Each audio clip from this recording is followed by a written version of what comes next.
Merci Antonio pour l'introduction. Donc aujourd'hui, avec Domiti, nous allons vous présenter les résultats d'un projet qui a été réalisé sur la longévité des vins blancs de Bourgogne. Juste 2 mots, donc ces inventions ont fourni des bouchons pour les bouteilles de vin et ça fait maintenant quasiment 20 ans qu'on mène des projets de recherche pour comprendre comment évoluent les vins en bouteille. Et dans le cadre de ces projets, on a beaucoup travaillé sur l'oxygène, mais aussi sur les polyphénols. Et c'est par le biais de ces recherches-là que nous avons monté une collaboration avec le comité des vins de Bourgogne sur la construction de la longévité des blancs. On va faire une pièce de théâtre, on va se passer la parole avec Domiti, ça donne... Alors, le comité des vins de Bourgogne, c'est un organisme interprofessionnel qui rassemble l'ensemble des viticulteurs et des négociants de Bourgogne pour définir les orientations stratégiques de la filière sur le plan de la technique, de l'économie et de la communication. Sur le plan de la technique, donc l'ensemble de nos activités sont portées par le pôle technique et innovation au sein duquel a été réalisé le projet Volta, qui a 3 missions principales. Celle d'observer l'évolution de nos vignobles et de nos vins, celle d'innover, par le biais d'expérimentation à la vigne et au vin pour proposer des solutions à nos viticulteurs et nos négociants face aux enjeux actuels. Et une 3e mission de transférer donc, la connaissance et les références produites vers nos ressortissants. Et donc voilà en quelques chiffres l'activité du pôle technique et innovation. Alors la Bourgogne, donc c'est une région viticole dans l'est de la France, entre grossièrement Paris et Lyon. Ça représente 3,5% de la production nationale et 0,5% de la production mondiale. En termes de valorisation, c'est un vignoble qui est inscrit au patrimoine mondial de l'UNESCO depuis 2015. C'est 2,3 milliards de chiffre d'affaires et c'est une bouteille sur 2 qui part à l'export. Donc c'est un produit, le vin de Bourgogne, qui est très bien valorisé et il y a des enjeux de qualité assez forts. Alors les vins blancs qui vont nous intéresser aujourd'hui, donc quand on pense à vin blanc de Bourgogne, les mots qui viennent en tête, c'est des noms de villages comme Chablis, Meursault, Pouilly-Fuissé, Puligny-Montrachet, Petit-Chablis ou encore Chassagne-Montrachet. Donc c'est des noms d'appellations qui sont connus bien au-delà de nos frontières. Et le vin blanc de Bourgogne, donc c'est un vin qui est produit à partir du cépage chardonnay. Et ça représente en 2024 plus de 60% de notre production. Donc la Bourgogne, c'est une région viticole qui produit majoritairement du blanc, des blancs qui, par leur longévité, dont on va parler, ont contribué à la renommée historique de notre région. Donc la longévité, comment on l'a définie? La longévité d'un vin blanc en Bourgogne, donc on l'a définie comme étant la capacité d'un vin à développer un bouquet de vieillissement typique sur des arômes de noisettes, d'agrumes, de fruits à chair blanche, par opposition à un vin qui n'aurait pas la capacité de préserver ce bouquet de vieillissement et qui développerait des arômes négatifs, dits d'oxydation, sur des notes de pommes de terre, de miel, de noix. Et donc c'est comme ça qu'on définit la longévité. On pourrait parler également de potentiel de garde ou d'aptitude au vieillissement. Donc ceci étant défini, comment on en est arrivé à la longévité de nos vins, à travailler sur la longévité de nos vins blancs?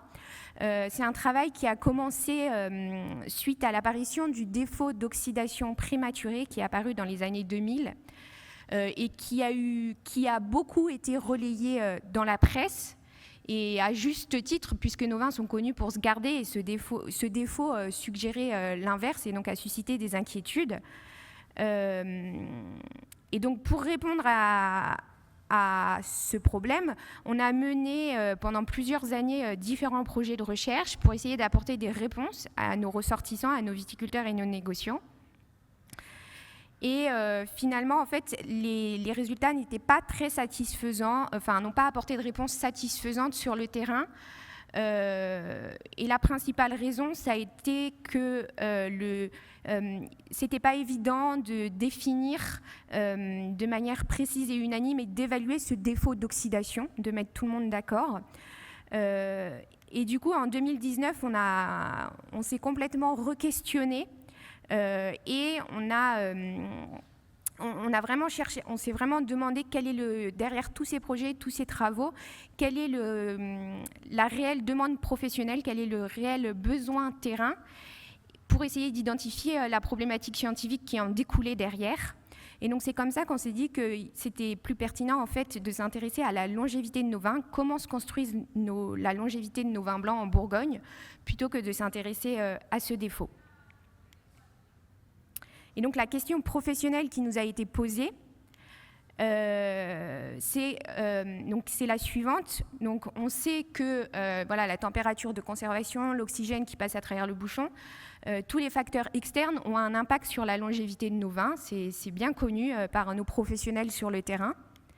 La composition intrinsèque, donc la composition fine, la teneur en polyphénol, en glutathion, en composés volatiles, non volatiles, a également été étudiée par la recherche académique et ça joue, la composition fine joue sur la longévité de nos vins. Mais cette composition intrinsèque demeure une boîte noire pour nos professionnels sur le terrain, dans le sens où les résultats restent difficilement utilisables par nos vinificateurs sur le terrain pour piloter la longévité. Et donc du coup, on a choisi de concentrer vraiment nos efforts sur cette composition intrinsèque. Et on s'est fixé comme objectif donc, de mieux comprendre comment se construit la longévité de nos vins et d'essayer d'élaborer un outil de diagnostic précoce de cette longévité. Et donc, pour atteindre ces objectifs, on a lancé donc, avec Vinvention en 2020 le projet Volta, dont on va vous parler, qui a pour objectif principal de comprendre à quelle étape de la vinification se construit cette longévité. Et donc, pour atteindre cet objectif, on a travaillé en conditions réelles de vinification, en utilisant une technologie qui est facilement utilisable en cave, donc le Polyscan, qui nous permet d'avoir de la donnée assez rapidement. Et donc, on a réalisé un grand nombre de mesures. On a mis en place un partenariat donc, tripartite entre le comité Bourgogne, Vinvention, et un réseau de 40 caves partenaires, qui étaient 40 caves qui sont réparties dans toute la Bourgogne, donc de la région de Chablis, la région de Beaune, la région de Mâcon, et qui sont par leur taille et leur pratique représentatives de la diversité de la production en Bourgogne. Et donc on a à ce jour donc, 6 millésimes de recul sur ce sujet.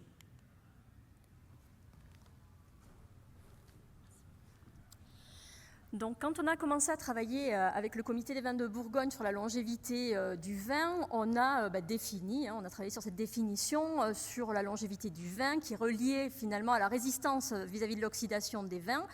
Et donc, on l'a défini comme étant la capacité d'un vin à ne pas être marqué par des signes d'oxydation, même quand il entre en contact avec l'oxygène. Donc on a bien défini dès le début que c'était un potentiel, donc un potentiel de garde, c'est un pari sur l'avenir et non pas un état. Donc dans le vin, on déguste tous et on est tous habitués à parler de l'état redox, de l'état d'ouverture des vins, qui finalement est à un instant T la capacité d'un vin à faire des composés plutôt oxydatifs ou des composés plutôt réducteurs. Donc à accumuler finalement des composés marqueurs de ces états. Il s'avère qu'au cours de la vie du vin, on a une succession de ces états. Donc un vin, il va pouvoir passer par des états d'oxydation, des états de réduction successifs. Et donc au final, quand on déguste un vin, on obtient un profil résultant qui est la combinaison de tous ces états successifs au cours desquels des composés se sont accumulés. Et donc, il y a parfois coexistence d'ailleurs de composés de réduction et d'oxydation dans un même vin. Mais l'idée principale derrière tout ça, c'est qu'on a un réservoir qui se forme, et là en l'occurrence on va parler d'oxydation, et donc on a un réservoir de composés oxydé qui va se former et qui potentiellement va pouvoir aussi se combiner avec le SO2. Donc on a travaillé sur la méthode pour déterminer cette résistance à l'oxydation. Donc quand on fait un petit peu de biblio sur le sujet, la première idée qui vient, c'est de mesurer la concentration d'antioxydants dans le vin.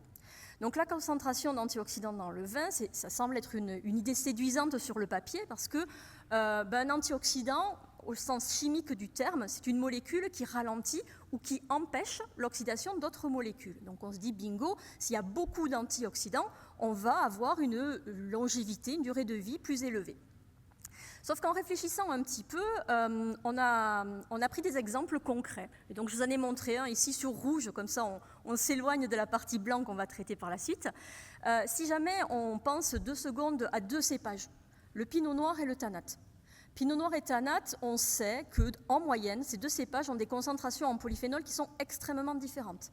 Le tannat est extrêmement concentré en polyphénol, alors que le pinot noir l'est peu. Et quand on regarde le potentiel de garde des vins issus de ces 2 cépages, finalement, le pinot noir, en moyenne, a un potentiel de garde qui est plus élevé. Donc, au-delà de la concentration en antioxydants, parce que j'ai oublié de vous préciser, mais essentiellement, les antioxydants dans le vin, ce sont les polyphénols.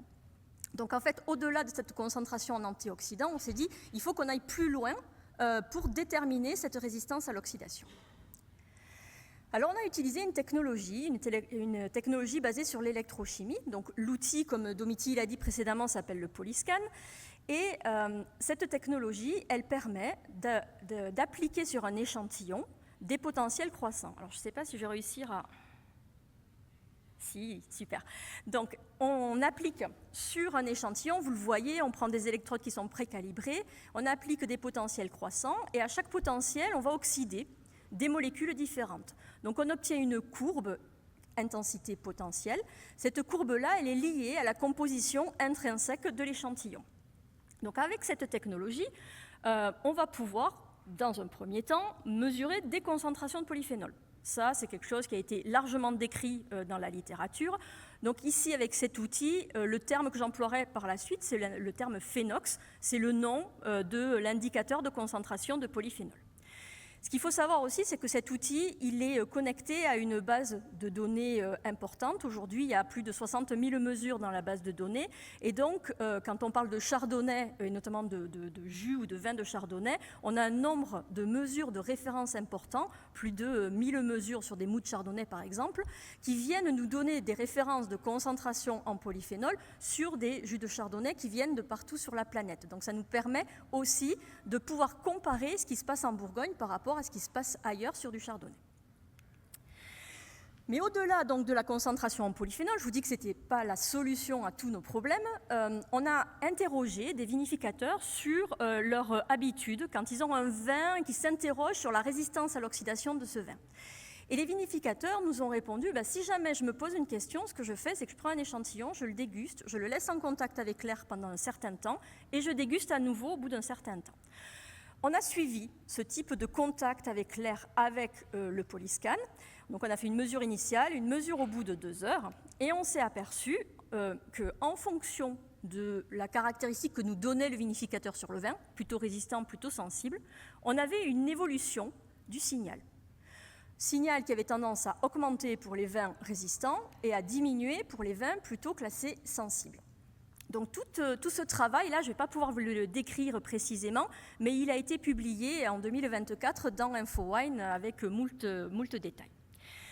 Donc pour la suite de la présentation, je vous parlerai de l'indice TE, l'indice de tendance d'évolution. Donc s'il est positif, c'est que le signal augmente, donc on a plutôt affaire à un vin résistant à l'oxydation et inversement.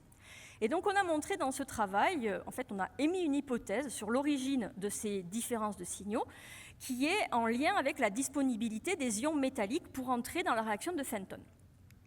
Alors, je ne vais pas rentrer dans le détail, mais gardez en tête que dans le mécanisme d'oxydation, dans un premier temps, on a des réactions entre polyphénol, ions métalliques et oxygène. Les produits de cette première partie de réaction vont ensuite rentrer dans des réactions en cascade, donc notamment la réaction de Fenton, et vous le voyez en haut, je peux pas vous le montrer, je suis désolée. Dans la réaction de Fenton, vous avez à nouveau des ions métalliques qui viennent intervenir. Donc on a besoin qu'ils soient disponibles dans le vin pour favoriser cette réaction-là. Et donc, ce que l'on a émis comme hypothèse, c'est que dans le cas des vins sensibles, donc qui est décrit dans la littérature, le polyphénol forme un complexe avec les ions métalliques, réagit avec l'oxygène, et les produits sont libérés des ions métalliques, des polyphénols oxydés, qu'on appelle les quinones, et de l'H2O2. Tout ce petit monde, notamment H2O2 et Fe2+, vont rentrer dans la réaction de Fenton, et c'est là que se produisent principalement les molécules dont Domiti parlait précédemment, les notes de miel, de noix, etc. Au contraire, dans le cas des vins sensibles, l'hypothèse, c'est qu'une fois que la première partie de réaction est réalisée, mais en fait, les polyphénols restent liés avec les ions métalliques. Et donc ces ions métalliques sont moins disponibles pour rentrer dans la réaction de Fenton, et donc on limite l'apparition de ces composés d'oxydation.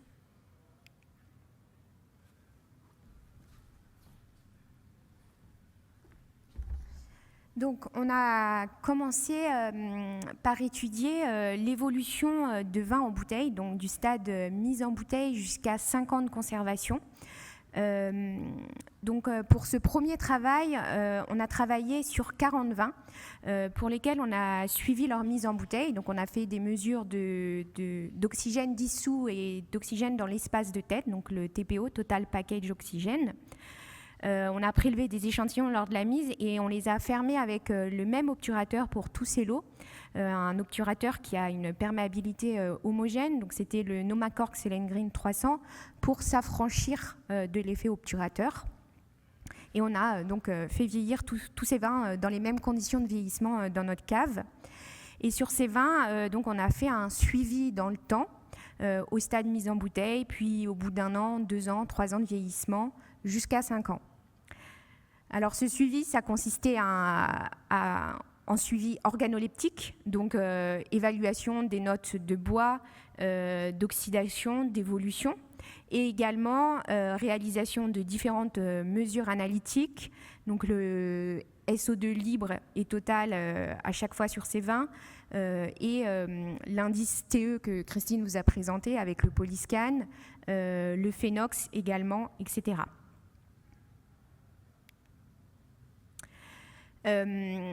Donc, grâce à ce suivi, grâce à toutes ces analyses et après traitement statistique, à 6 mois de mise en bouteille sur les 40 lots, on a pu identifier 4 groupes de vins.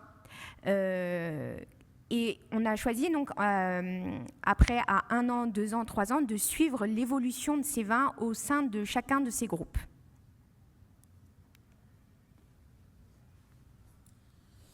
Donc, comme Dominique l'a expliqué, on a formé 4 groupes de vins à 6 mois de garde en bouteille.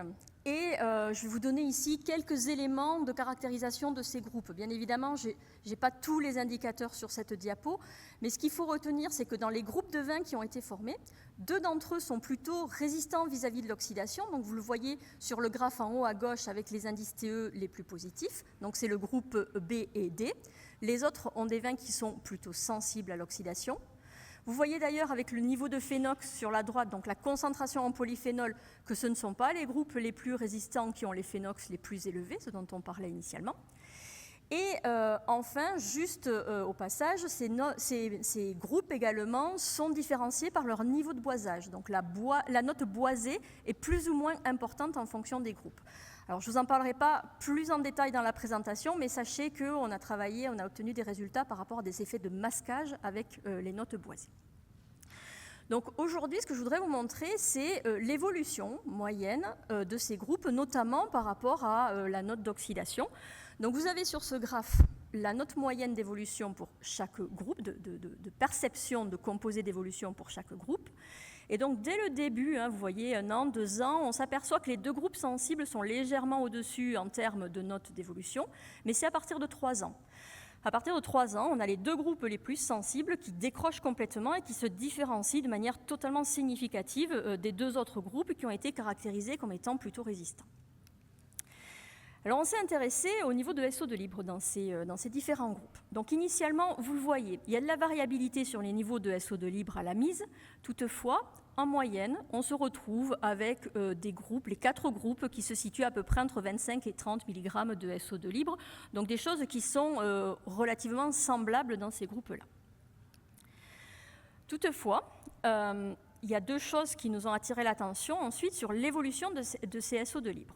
Donc je vous ai dit que c'est à partir de 3 ans à peu près qu'on avait une différence significative entre les groupes sensibles et les groupes résistants à la dégustation.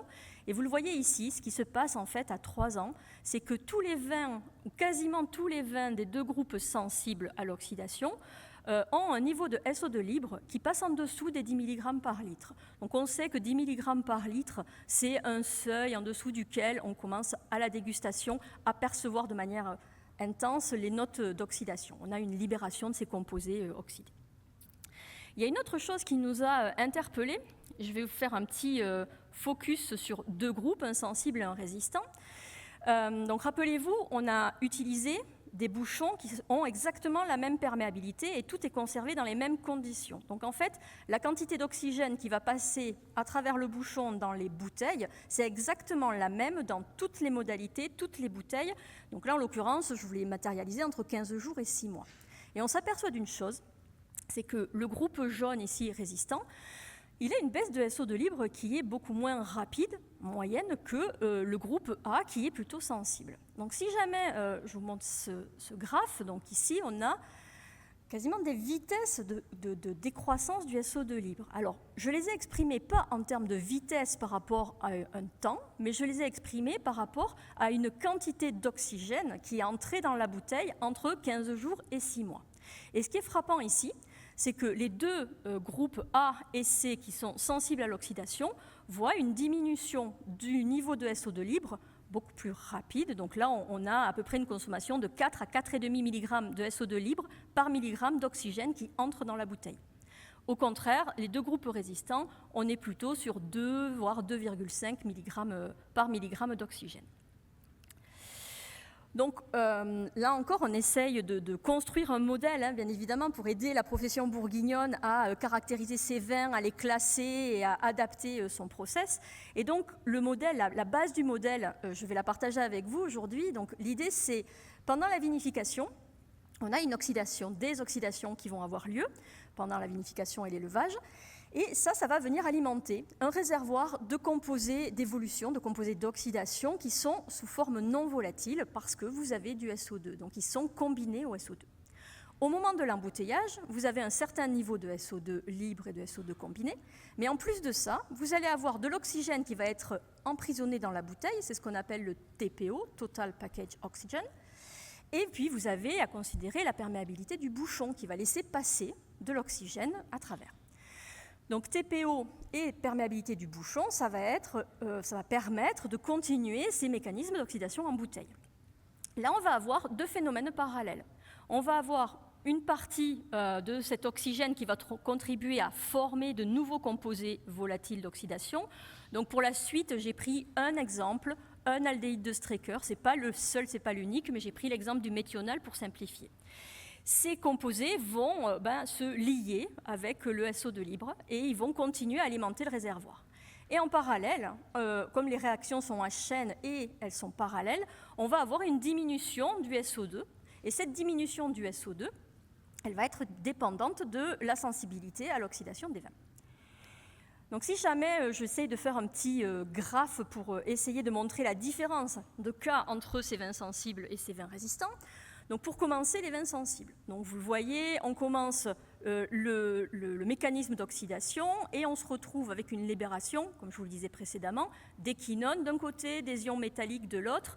Ces quinones, un des impacts des quinones, ça va être de réagir avec certains composés, de former des aldéhydes de Strecker, qui vont venir alimenter le réservoir de composés d'oxydation.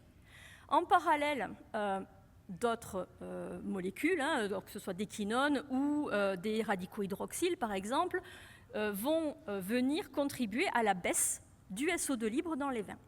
Quand vous avez baisse du SO2 libre, vous avez en fait un déplacement de l'équilibre du SO2 combiné vers le SO2 libre et donc une libération finalement, de composés d'oxydation qui deviennent odorants. Et donc, on va avoir ces notes-là qui vont marquer les vins.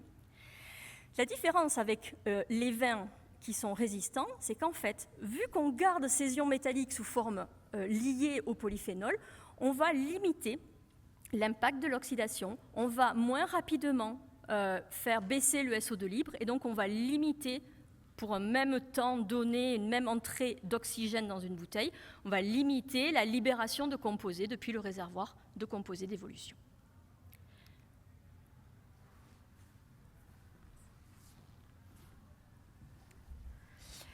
Donc ensuite, on s'est intéressé aux pratiques qui construisent la longévité de nos vins, donc l'impact tout d'abord des pratiques pré-fermentaires. Donc pour cette étude, on a suivi plus d'une centaine de pressoirs et réalisé des mesures sur une centaine de cuves de débourbage également, au cours de 3 millésimes, 2020, 2021 et 2022, qui étaient bien différents en Bourgogne en termes de météo. Et malgré voilà, des millésimes très contrastés, on a vu des résultats cohérents d'une année sur l'autre au stade pré-fermentaire. Donc, ce qu'on a observé, donc on a fait des mesures de phénox. Donc, vous avez les résultats ici à l'écran sur les 3 millésimes. En bleu, c'est la ligne bleue, c'est la médiane. Donc, phénox chardonnay du monde, donc qui est à 660. On voit que 2020 est nettement supérieur aux 2 autres millésimes. C'était donc une charge en phénox plus importante. C'était le millésime le plus chaud, le plus solaire. À l'inverse, 2021 était un millésime plutôt froid et on voit des teneurs en phénox nettement inférieures. Et en 2022, donc une année intermédiaire entre les 2 millésimes précédents, avec un rendement plutôt élevé, mais une contrainte hydrique plus faible, donc une moindre richesse en polyphénol.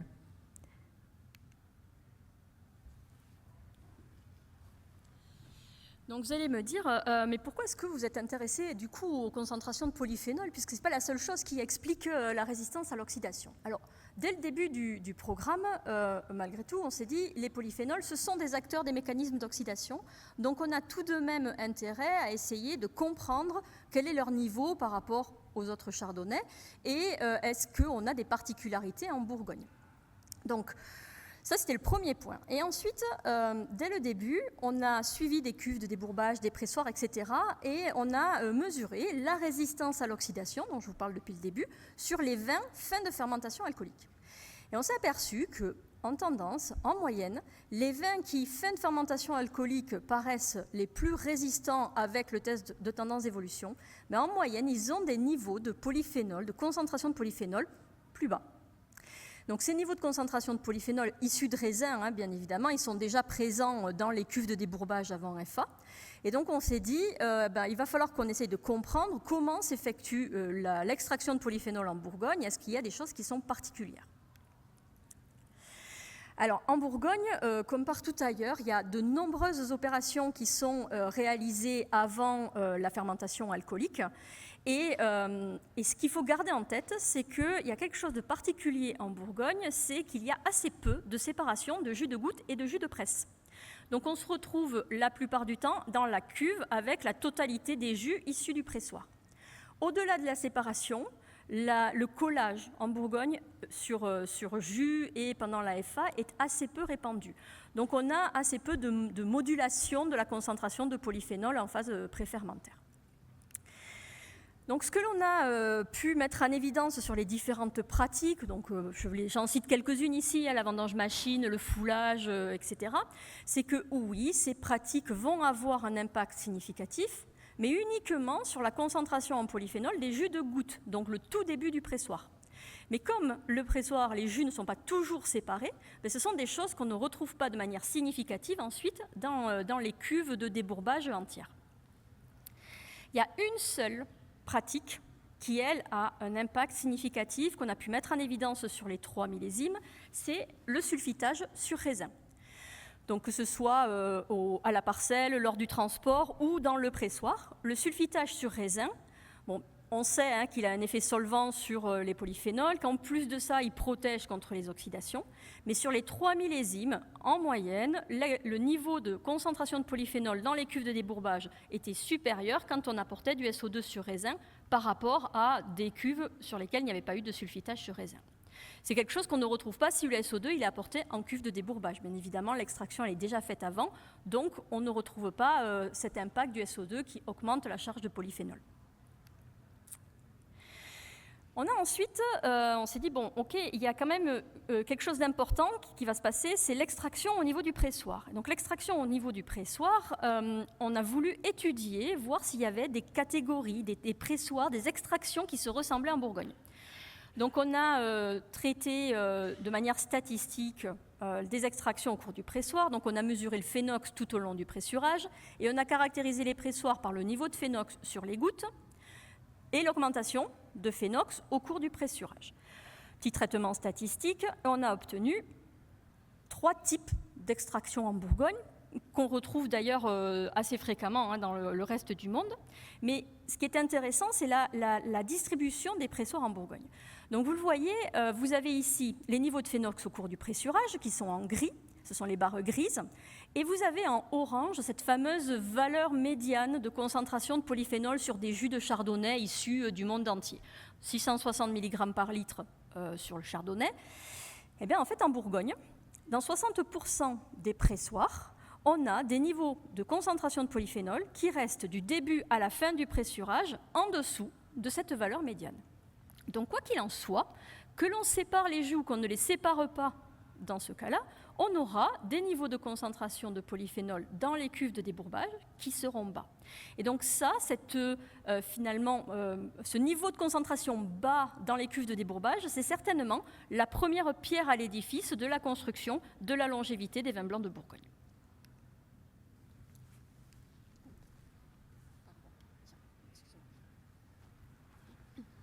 Ensuite, on s'est intéressé à l'élevage, donc l'impact de nos pratiques d'élevage qui construisent la longévité. Donc, de la même façon, on a suivi un certain nombre de vins qui étaient élaborés selon une diversité de pratiques représentatives de la Bourgogne. Donc, il y avait des lots élevés en cuve inox, des lots élevés sous bois, donc petits contenants bois type barrique, des grands contenants type foudre. Des chauffes légères à fortes et des âges de fût neuf à 8-9 ans. Et pareil, certains lots étaient élevés sur lit total, d'autres sur lit fine, etc.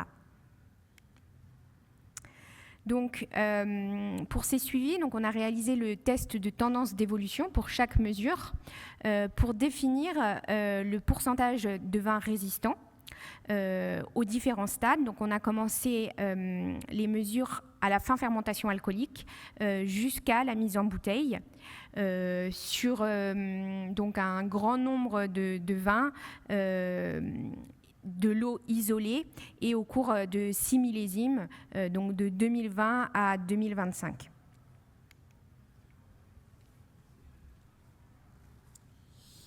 Alors, ce que je vous présente ici, c'est une première partie des résultats.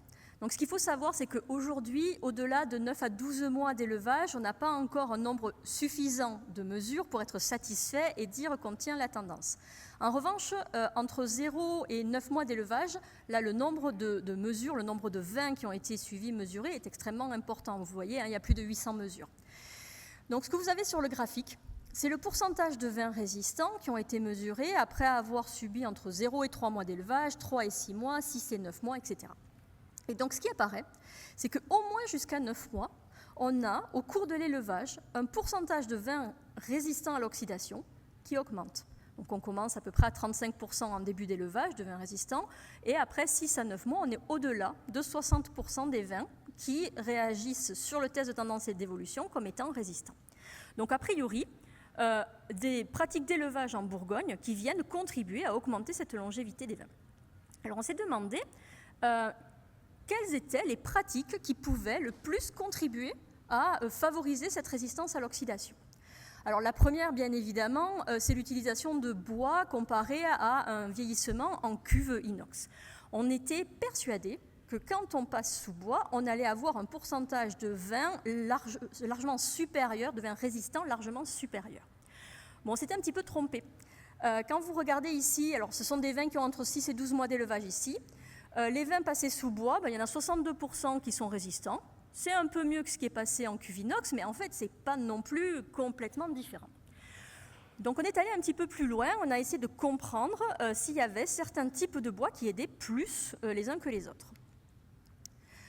Donc là, ici, vous avez le type de contenant en bois qui a été utilisé. Donc toujours notre référence cuve inox sur la gauche, 55% de vin résistant. Si vous regardez les vins qui ont été passés dans des contenants de grand volume, donc des foudres par exemple, ou dans des contenants qui ont déjà vu plusieurs vins, donc dans lesquels il y a moins d'extraction de composés de bois, mais finalement on ne fait pas mieux. On est aussi à 55% de vins résistants. En revanche, quand on regarde les vins qui sont passés dans des contenants de bois neufs et des petits volumes, on se retrouve avec 77% de vins résistants. Donc a priori, je vous le répète, dans ces conditions-là, on a plus d'extraction de composés de bois. C'est quelque chose qui pourrait favoriser cette construction de la longévité. Au niveau de la chauffe du bois, on s'est également rendu compte que les vins qui étaient passés sous bois légèrement toasté avaient plus tendance à être résistants que les vins qui étaient passés sous bois plutôt chauffe forte. Donc là aussi, peut-être des composés différents extraits. Dernière pratique très bourguignonne, j'ai envie de dire, l'élevage sur lie. Et donc on a quand même souvent tendance à parler d'élevage sur lie fine, etc. Finalement, les vins ici que l'on a suivis, qui étaient sur lie fine, ils n'ont pas vraiment eu tendance à être plus résistants à l'oxydation, alors que ceux qui ont été conservés sur lie totale, avec bâtonnage, il y en a 80% qui sont résistants à l'oxydation. Donc c'est un travail qu'on poursuit en ce moment avec le comité Bourgogne et les membres du réseau. Et on a émis des hypothèses, bien évidemment, et la première qui me semble quand même importante, c'est qu'il doit y avoir des différences de comportement de polyphénols, des polyphénols du raisin et des polyphénols issus du bois. Je vous ai dit dans la première partie de la conférence que quand on a beaucoup de polyphénols extraits de raisin, on a plutôt tendance à avoir des vins qui sont un petit peu moins résistants à l'oxydation. Ici, c'est quand on est dans les conditions où on favorise l'extraction du bois, donc aussi des polyphénols de bois, qu'on a le plus de vins résistants à l'oxydation. Donc potentiellement, des comportements qui sont différents, certainement par rapport à la disponibilité des ions métalliques en solution et leur capacité à rentrer dans la réaction de Fenton. Même hypothèse par rapport au lie et à l'extraction de composés issus des lies ou éventuellement à l'absorption sur les lies. Donc pour conclure sur ce projet Volta, le projet Volta, c'est un projet qui est très particulier par rapport au protocole que l'on a mis en place.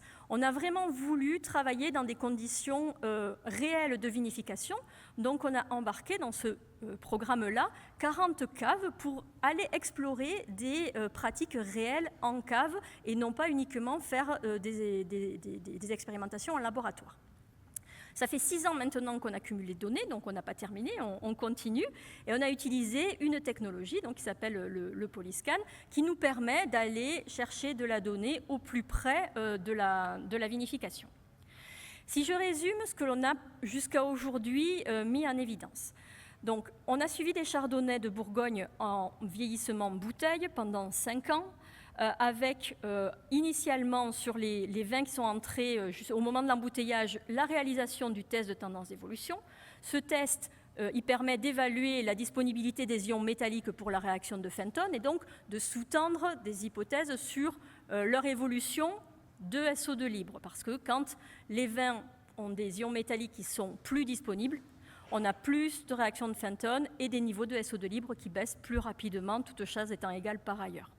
Donc ce qu'on est en train de faire aujourd'hui avec le comité des vins de Bourgogne, c'est essayer de construire un modèle de prédiction qui se base sur plus de paramètres que ce que je vous ai décrit aujourd'hui, bien évidemment, mais qui va permettre aux vinificateurs d'avoir des réponses concrètes en face de leur vin au moment de l'embouteillage.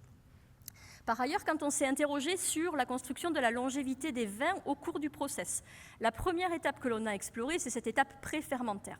Et ce qui est apparu, c'est que finalement, en Bourgogne, à la fois, certainement, la richesse du raisin et les pratiques pré-fermentaires limitent l'extraction de polyphénol du raisin.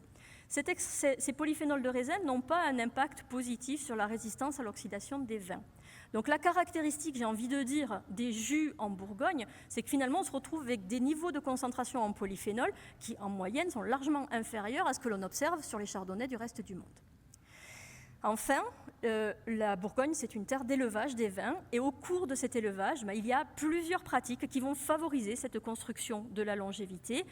On a montré un impact de l'élevage sur les lits totales, de l'utilisation de barriques de bois neuf, plutôt donc de petits volumes, contenant de petits volumes, et éventuellement aussi de l'impact de la chauffe des barriques qui est utilisée, la chauffe légère favorisant plus la résistance à l'oxydation que les autres.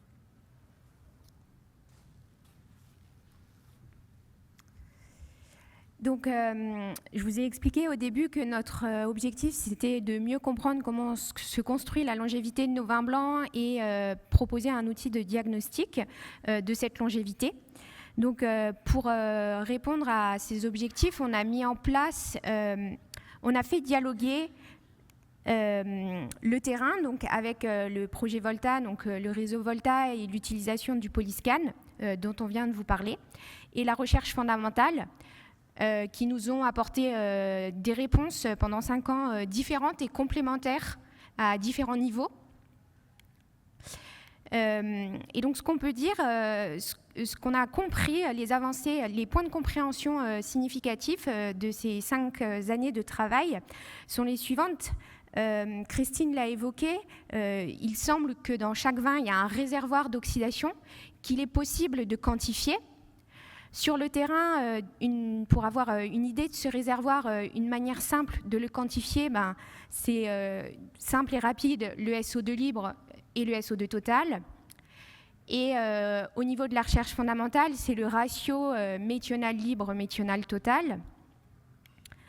Chaque vin semble avoir une sensibilité initiale différente, c'est-à-dire une capacité à rentrer plus ou moins dans la réaction de Fantôme différente. Cette sensibilité semble mesurable.